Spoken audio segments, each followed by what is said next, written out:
meant as such, but seeing as they are high-state occasions involving amateurs under pressure, everything never goes right. The central figure in our drama is the MoTB, the mother of the bride. Not bride, nor groom, nor minister, but mother. Normally a polite, reasonable, intelligent, and perfectly sane human being, the mother of the bride became completely mentally unhinged at the announcement of her daughter's betrothal. Not that she was unhappy. Oh, no. Quite the contrary. She was overcome with joy. And she just about succeeded in overcoming everyone else with her joy.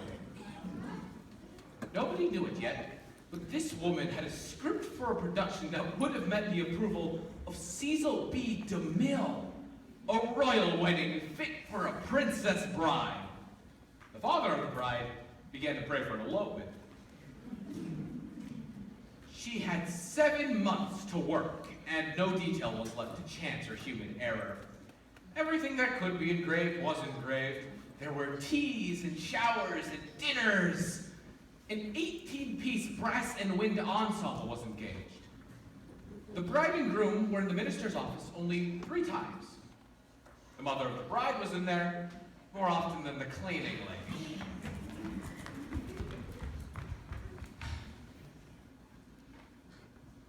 Not only were the bridesmaids' dresses made to order, but the tuxedo for the groom and his men were bought. Not rented, mind you, bought! And to top it all off, the engagement ring. It was returned to the jeweler for a larger stone, quietly subsidized by the MoTB. When I say she came unhinged, I mean she came completely unhinged. The juggernaut of fate rolled down the road, and the final hour came. Guests in formal attire packed the church. Enough candles were lit to bring daylight back to the evening. In the choir loft, the orchestra gushed great music. And the mighty MoTB coasted down the aisle with the grandeur of an opera diva at a premiere performance. Never did the mother of the bride take her seat with such satisfaction. She had done it. She had glowed, beamed, smiled, and sighed. The music softened, and 9, count them 9, chiffon-draped bridesmaids lockstepped down the long aisle, while the groom and his men marched into place. Finally, the wedding march thundered from the orchestra. Here comes the bride! Preceded by 4 mini princesses chunking flower petals and 2 munchkin ring bearers, 1 for each ring. The congregation rose and turned in anticipation. Oh, the bride! She had been dressed for hours, if not days. No adrenaline was left in her body. Left alone with her father in the reception hall of the church, while the march of the maidens went on and on. She had walked along the tables loaded with gourmet goodies, and absent-mindedly sampled first the little pink and green and yellow mints. Then she picked through the silver bowls of mixed nuts and ate the pecans, followed by a cheese ball or 2, some black olives, a handful of glazed almonds, a little sausage with a frilly toothpick stuck in it, a couple of shrimps blanketed in bacon, and a cracker piled with liver pate. To wash this down, a glass of pink champagne. Her father gave it to her to calm her nerves. As the bride walked down the aisle, you noticed not her dress, but her face. White. For what was walking down the aisle at that moment was a living hand grenade with the pin pulled. The bride threw up.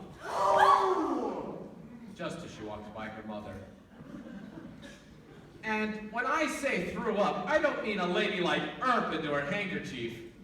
I mean, there's just no polite way of saying it. She hosed the front of that chancel, hitting 2 bridesmaids, a ring bearer, her groom, her father, and the minister. I'm quite sure of all the details. We caught it all on film. 3 cameras worth. The MoTB had thought of everything. Having disgorged her hors d'oeuvres and the last of her dignity, the bride went limp in her father's arms.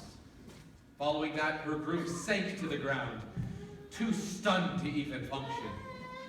And the MoTB, she let out a massive wail, slumped over, and passed out cold.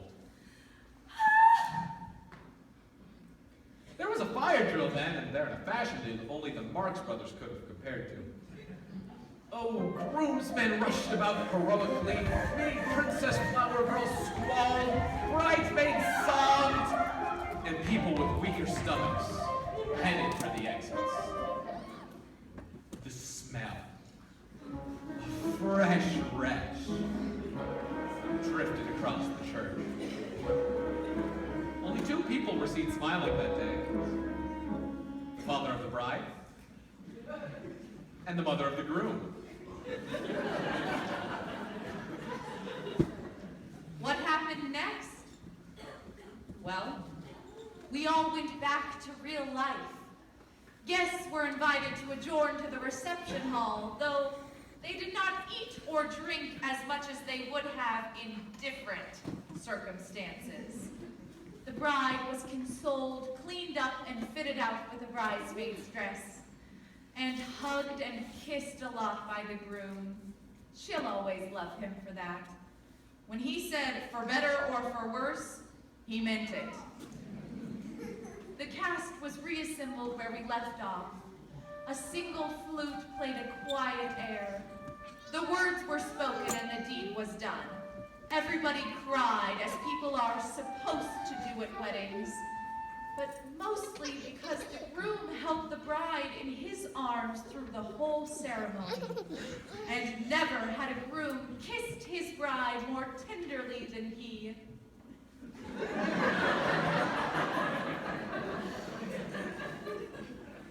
If one can hope for a wedding that it be memorable, then theirs was a raging success. No one who was there will ever forget it. They lived as happily ever after as anyone does. Happier than most, in fact. They have been married about 12 years now, and have 3 lively children. But that's not the end of the story.